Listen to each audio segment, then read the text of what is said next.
आंधळ्याला डोळे देतो, खुळ्याला पाय देतो. हे त्या 12 ते 13 वर्षाच्या पोरानं ऐकलं आणि कीर्तन झाल्यानंतर रडत रडत माझ्याकडे आलं. घोर गुंट पोरग पाहिलं बाळा. म्हणलं का रडतोस राजा? म्हणजे महाराज तुम्ही आता कीर्तनामध्ये सांगितलं पंढरीचा पांडुरंग परमात्मा फार उदार आहे तुमचा. म्हणलं हो बाळा. त्याचं भजन केल्यानंतर तो आंधळ्याला डोळे देतो महाराज. म्हणलं देतो ना राजा. खुळ्याला पाय देतो महाराज. म्हणलं देतो रे बाळा.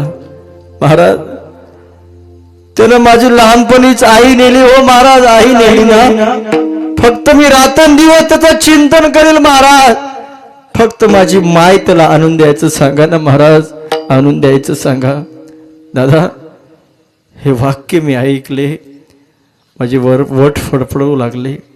तोंडातून एक शब्दही निघत नव्हता. आईची किंमत त्या पोराला कळाली. सांगू तुम्हाला आई असणारे फार भाग्यवान आहेत, लक्षात ठेवा. जिसके सर पे ममता की दुआ